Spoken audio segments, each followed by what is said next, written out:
Hello class 12, we are doing chapter 4. In this chapter we have already done Kautilya's Arthashastra, Ziauddin Barani's Fatwa-i Jahandari, and we have also done Marcus Tullius Cicero. Our today's topic is Thomas Cromwell and the constitutional monarchy or new monarchy in Europe. Thomas Cromwell was a very popular figure of England during the 15th century. What we see is that he was born in 1485 in a humble family.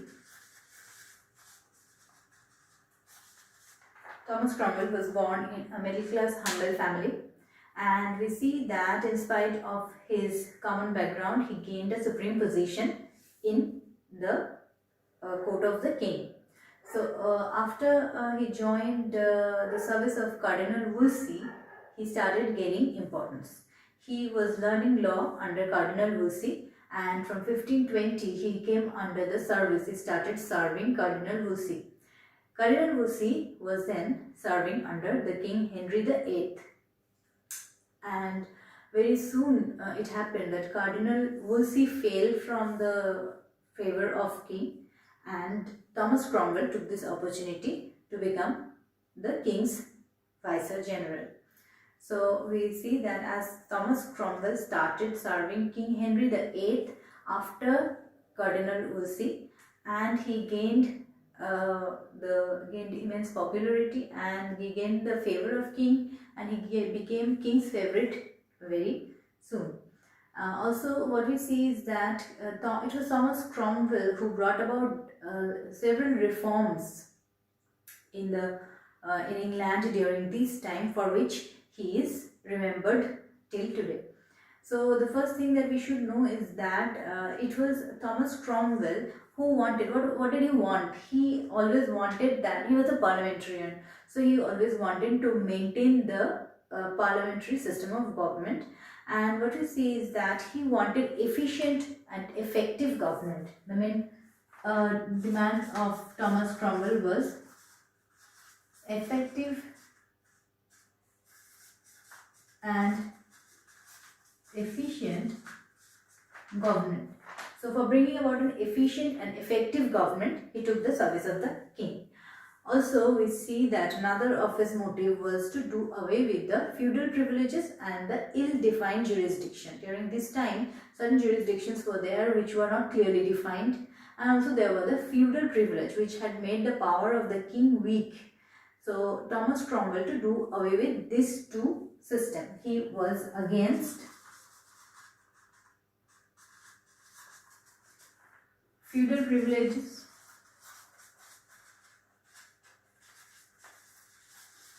and he was also against the ill-defined jurisdiction. So we see that Thomas Cromwell wanted to bring about certain changes in the system of the government in England, and his main motive was to give the vest power in the hand of the king. So from the beginning he encouraged the king to break away from the papal power. During this time, as we know, that the Pope in Rome was the head, and under him the king was also there.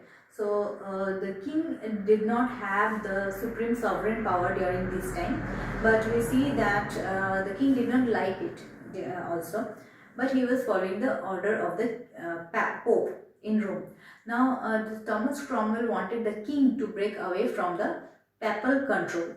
So another change that Thomas Cromwell wanted to bring was he encouraged, or he wanted the king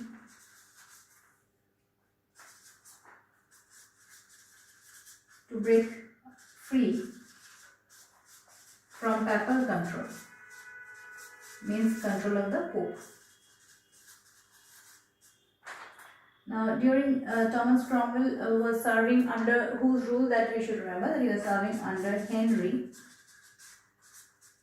VIII, the Tudor monarch. And another thing that Thomas Cromwell introduced was the limited constitutional monarchy. That is very important. That is, Cromwell introduced, or he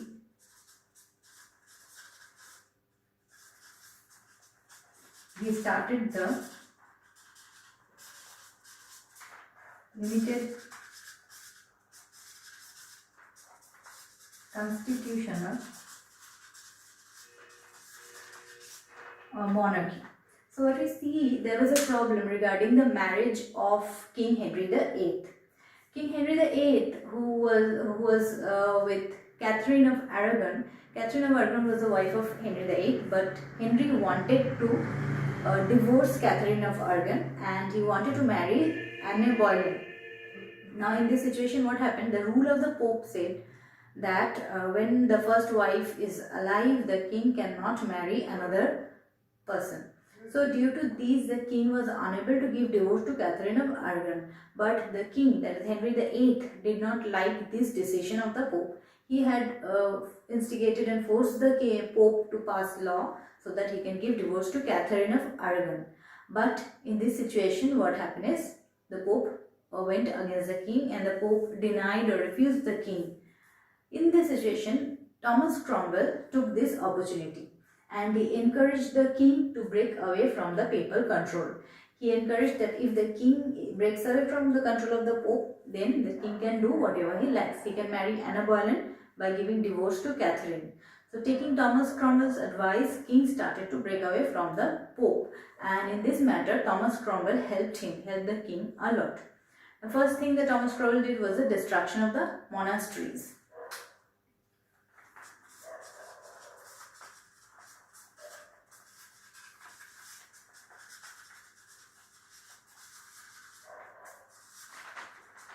Monasteries, as we see, was the stronghold of the Pope. So Thomas Cromwell helped Henry in destruction or destroying the monasteries, and also we see that in the monasteries there was huge wealth. So when the monasteries were destroyed, the king is getting freedom from the papal control. Also they are gaining immense wealth.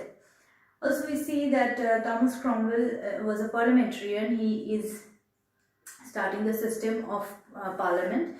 And there we see that the drafting of different bills were in detail drafted by Thomas Cromwell. So king was helped immensely by Thomas Cromwell. Thus Thomas Cromwell rose to power during this time. He gained immense popularity because the entire drafting of the parliamentarian activities, parliamentarian laws were done by Thomas Cromwell.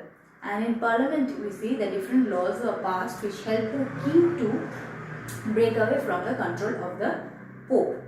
Now in this situation, we should also mention that it was Thomas Cromwell who introduced the civil service in England. Also the Privy Council was the introduction of Thomas Cromwell. Civil service and Privy Council, remember this, these two things were introduction of Thomas Cromwell. Now what we see that Thomas Cromwell helped in passing different laws during this time, and these laws actually helped in the king becoming a supreme power. In 1532,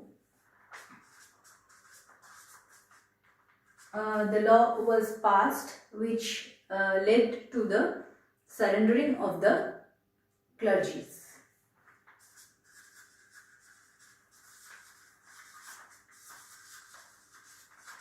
In 1532, what happened? Thomas Cromwell took the advantage of the grievances of the commons. Common people were in grievance against the clergy because the clergy used to demand huge amount of money for any ritual and for any activities.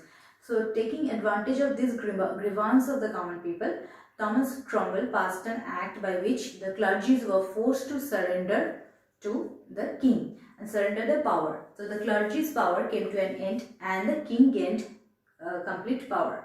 Next we see that in 1533, Thomas Cromwell passed another act. In 1533, he passed the Great Act. It is said as the Great Act of restraint of appeal to Rome. Restraint of appeal to Rome. By this act, what happened? That is, English in England, the English king gained more power because the Pope from now on can not interfere in the matter of the English. Previously, whatever problem was there in the England, those matters were referred to in the court of the Pope, and the Pope used to interfere and solve the problem. But from now on, after passing of the Act of 1533, we see that the king became the head, and by this act of restraint of appeal to Rome, from now on the Pope could not interfere in the matter of the English king or in the matter of England. In 1534, another important act was passed. That is the Act of Supremacy.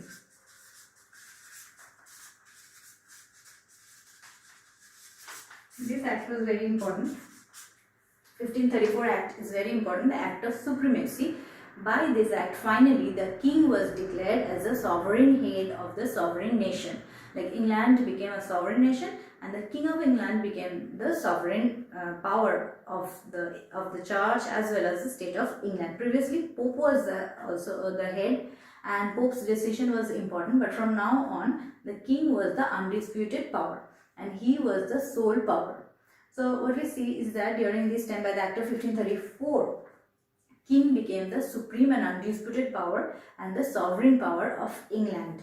But we see that in spite of this, Thomas Cromwell maintained that the power should be vested in king in parliament, not the king as a despot. His family rule or household rule was not given importance, and it was seen that the power should be vested to the king in parliament. That is, laws should be passed from the parliament.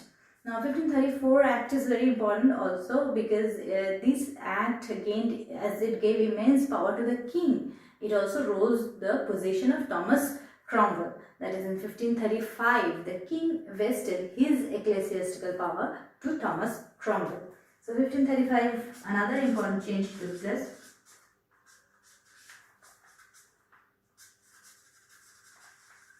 Thomas Cromwell gained ecclesiastical power.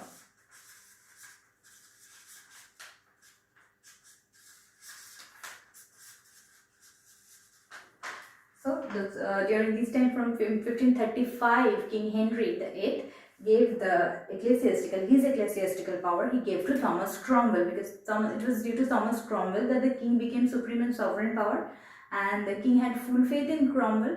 So we see that he gave his power to ecclesiastical power only, that's the spiritual matters, power in spiritual matters, that he gave to Thomas Cromwell. Now it happened so that Thomas Cromwell was truly a Protestant. He was not in favor of Catholicism, that is the Christian religion. He wanted to introduce Protestantism, that is to do away from the control of the Pope. Now in this situation, what happened? Again, Henry VIII wanted to marry another person, that is Catherine.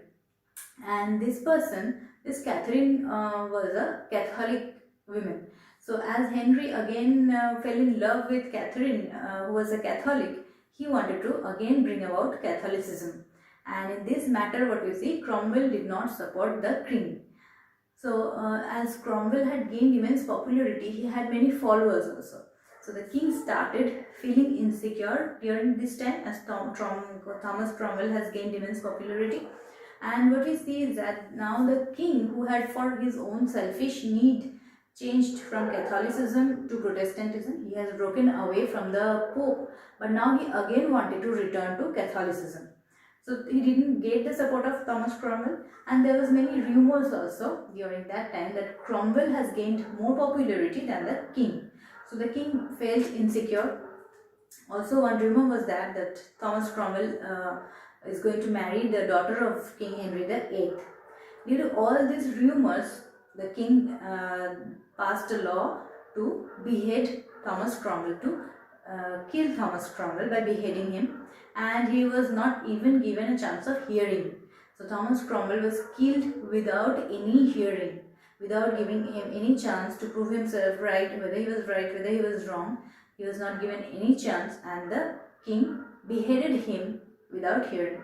So thus Thomas Cromwell fell from his power. This was Thomas Cromwell. Thank you.